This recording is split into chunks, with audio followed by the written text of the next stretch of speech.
इस देशभक्ति गीत के बाद कार्यक्रम में अब वक्त है विचार विमर्श का।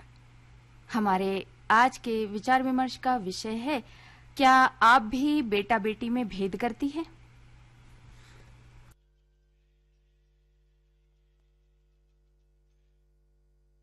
श्रोताओं, कार्यक्रम में अब वक्त है विचार विमर्श का और आज का हमारा विचार विमर्श का विषय है, क्या आप भी बेटा बेटी में भेद करती है? और इस विषय पर हमारे साथ विचार विमर्श करने के लिए आज उपस्थित है मालती बसोना जी और ज्योति देशमुख जी। ज्योति देशमुख जी आपकी बेटियां ही है जिन्हें आपने बेटों की तरह पाला है, और मालती जी आप भी वृद्धजनों की सेवा करती है और समाज में सेवा कार्य के लिए जानी जाती है। तो आज दोनों ही मेहमान हमारे लिए खास है और इस विषय पर अपने विचार रखने के लिए आए हैं। तो सबसे पहले मालती जी, मैं आपसे पूछना चाहूंगी, आप क्या बेटा बेटी में भेद करती हैं? नमस्कार। और मैं ये बोलूंगी कि मैं बेटी बेटा में कोई भेद नहीं करती हूँ और मेरा मानना है कि बेटा बेटी में कभी भेद होना भी नहीं चाहिए। आज की जो जनरेशन है इसमें हमें अपनी बेटी को आगे लाना है, बहुत आगे ले जाना है, बेटों से भी आगे रख के हमें कार्य करना होगा, तभी हम जीवन में, अपने जीवन में और बच्चों के जीवन में कुछ प्रकाश ला पाएंगे। जी बिल्कुल मालती जी, आपने बिल्कुल सही कहा है। वैसे देखा जाए तो बहुत हद तक बेटा और बेटी में भेद नहीं हो रहा है। ज्योति जी, मैं आपसे ये जानना चाहूंगी कि जब हम बेटियां थे तब हमें बाहर जाकर के पढ़ाई करने के लिए बहुत दिक्कत हुआ करती थी। जब बेटी को बाहर पढ़ने भेजना पड़ता है, क्या आपने तब भी कोई भेदभाव नहीं किया? सभी श्रोतागण को मेरा नमस्कार। बेटा बेटियों में मैंने तो भेदभाव नहीं किया, पर आज अपना समाज अभी भी इतना सक्षम नहीं है कि बेटा बेटी में एकता लाए। शायद ही किसी दिन ऐसा अखबार छुटता होगा जब किसी छोटी बच्ची या किसी महिला के साथ दुष्कर्म या हत्या की खबर ना छपी हो। ऐसे में स्वाभाविक है कि कोई भी माँ बाप अपनी बेटी को किसी बड़े शहर महानगर भेजने में हिम्मत नहीं करते, और ऊपर से अमानवीय घटनाओं के लिए उन्हीं को जिम्मेदार ठहरा दिया जाता है। बकाया हिदायत दी जाती है कि अच्छे कपड़े पहनो, शाम के बाद घर से बाहर नहीं निकलो और लोगों से हंसकर बात मत करो। ऐसी बच्चियों को माँ बाप हिदायत दे करके ही बाहर भेजते हैं। माँ बाप डरते हैं कि हमारी बेटियों के साथ ऐसी कोई घटना न घटे और हमारी बेटियां सही तरीके से बाहर जा करके पढ़ लिख करके और बहुत अच्छी बने। पर आज के समाज में फिर भी बच्चों को बेटा और बेटी में भेदभाव तो किया जाता है। बिल्कुल, यानी आपका कहना है कि समाज में आज भी बेटियों को लेकर के डर की स्थिति तो है। बेटे को अगर बाहर भेजना हो तो निडर होकर के भेज देते हैं, पर बेटियों को जब भेजने की बारी आती है तो हम डरते हैं, और उसका कारण है कि समाज में जितना असुरक्षित माहौल है उसको लेकर के हम आज भी डरते हैं। हाँ जी, ये बात सच है कि हम लोग आज भी डरते हैं। मालती जी, मैं आपसे जानना चाहूंगी, बेटे जब बाहर ट्रिप पर जाने की बात करते हैं तो लगभग परिवार के सभी सदस्य उनसे कहते हैं कि हाँ ठीक है, कोई दिक्कत नहीं। पर बेटियां जब कहती है कि हमें ट्रिप पर जाना है, हमें फ्रेंड्स के साथ बाहर जाना है घूमने के लिए, 8 दिन के लिए, 15 दिन के लिए, तो आज के समय में यह है कि माता पिता तो फिर भी मान जाए, पर जो घर में दादा दादी होते हैं, बुजुर्ग होते हैं, वो आज भी नहीं मानते। तो इस पर आप क्या कहना चाहेगी?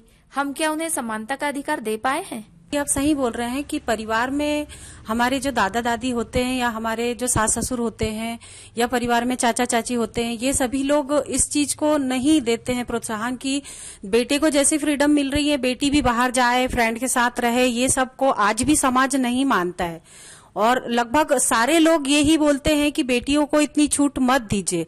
इसके कारण कहीं न कहीं बेटियों के दिमाग में ये चलता है कि हमारे घर में बेटे और भाई बहनों के बीच में दिमाग में आता है कि हम लोगों के अंदर भेदभाव, भिन्नता चल रही है। भले ही हम कितना भी अच्छा खान पान सब कुछ दे रहे हैं हमारी बेटियों को, पर उस तरह की सोच हमारे दिमाग में नहीं आई है कि हम बच्चों में भेदभाव ना करें। तो इसके लिए हमारे समाज में हमारे बुजुर्गों को ये सब चीज बातें को सोचना पड़ेगा कि हम बेटी और बेटे में कोई भेद ना करें। तो ये हमारे समाज को आगे बढ़ के इसके लिए कुछ कार्य और हमारे दिमाग को फ्रेश रखना होगा कि हमारी बेटियों को हर चीज में चांस मिले कि वो हर चीज बेटों की तरह जी सके। बिल्कुल सही कहा मालती जी आपने। ट्रिप पर जाने के लिए आज भी बेटा और बेटी के साथ भेदभाव तो होता है। अगला सवाल ज्योति जी मैं आपसे पूछना चाहूंगी, क्योंकि बेटों को आज भी कुल का दीपक माना जाता है। आपकी तो बेटियां ही है, तो क्या आप भी इस बात को मानती हैं? मैं तो अपनी बेटियों को ही कुल का दीपक मानती हूँ। मेरे लिए तो मेरी बेटियां ही मेरे कुल का दीपक है। मेरी भी 3 बेटियां हैं। मेरी बड़ी बेटी भी कॉलेज में प्रोफेसर रह चुकी है और मेरी सेकंड बेटी भी आज तहसीलदार है और इन लोगों ने मेरा नाम रोशन किया है। मेरी बेटियां ही मेरा कुल का दीपक है। मेरी छोटी बेटी भी डॉक्टरी की पढ़ाई कर रही है। इसलिए मैं तो कहूंगी कि मेरी बेटियां जैसी है वैसे ही सारी बेटियां और आगे भी बढ़े और अपने घर का, अपने माँ बाप का, अपने कुल का नाम रोशन करे। यही बहुत अच्छा है। आजकल बेटियां ही तो बेटों से आगे है, इसलिए क्या जरूरत है बेटों की। बेटों से ज्यादा तो बेटियां ही आज कामयाब है। माँ बाप की सेवा बेटियां करती है, शादी के बाद भी माँ बाप की सेवा बेटियां करती है। तो फिर हम बेटों का क्यों लालच करें। बेटियां माँ बाप के हर सुख दुख की साथी है। आज जिन माता पिताओं के बेटे नहीं होते हैं तो उनका दाह संस्कार भी बेटियां ही करती है। और आप लोगों ने देखा ही होगा कि कोरोना काल में भी बेटियां ही आगे बढ़ के आई हैं। बेटे तो छुपके बैठे थे। फिर किस बात का ये है आप लोगों को कि भाई बेटा ही होना, बेटा ही कुल का नाम रोशन करेगा। बेटियां भी करती है कुल का नाम रोशन और बेटियां बेटों से ज्यादा अच्छा करती है। बिल्कुल सही कहा ज्योति जी आपने। हमारा बेटा हमारे कुल का दीपक है। इस तरह की जो भ्रांतियां है अब इसको कम कर देनी चाहिए समाज में। बेटियां बहुत आगे निकल गई है माता पिता का ख्याल रखने में, माता पिता की सेवा करने में, इसलिए बेटियां भी कुल का दीपक बन सकती है। अब मालती जी, मैं आपसे पूछना चाहूंगी कि जब जायदाद के बंटवारे की बात आती है, यानी कि इसमें बेटा और बेटी में भेदभाव किया जाता है, इस प्रश्न पर क्या जवाब देना चाहेगी? मैं इस विषय पे कहना चाहूंगी कि माता पिता को ही अपने बच्चे को ये सब चीज, इस तरह की परिस्थिति उत्पन्न नहीं होने देने चाहिए कि भाई बहनों में आपस में भेद हो बंटवारे को लेके।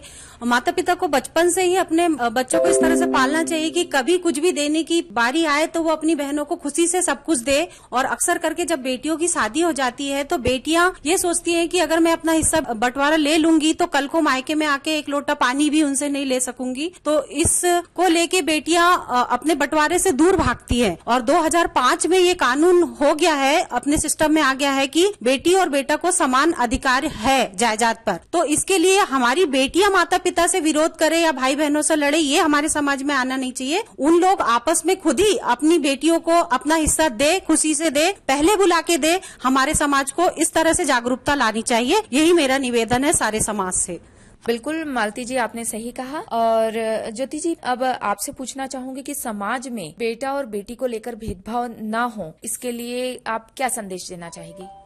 मेरे विचार से तो असमानता के लिए सबसे ज्यादा हम खुद ही जिम्मेदार हैं, क्योंकि हम बेटी पर तो पूरा ध्यान रखते हैं पर बेटों पे उतना ध्यान नहीं दे पाते हैं, जिससे वो अनजाने में ही समाज के लिए खतरा बन जाते हैं। इसलिए जरूरी है कि बचपन से ही सभी बच्चों को नैतिक शिक्षा पर जोर दिया जाना चाहिए।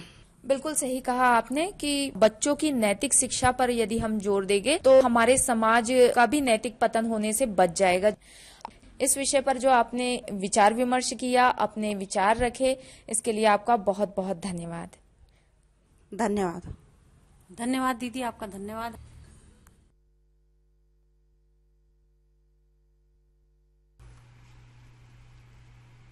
क्या आप भी बेटा बेटी में भेद करती है? इस विषय पर अभी हम विचार विमर्श कर रहे थे। अब वक्त है मनोरंजन का, तो चलिए आपको सुनवाते हैं ये प्यारा सा गीत।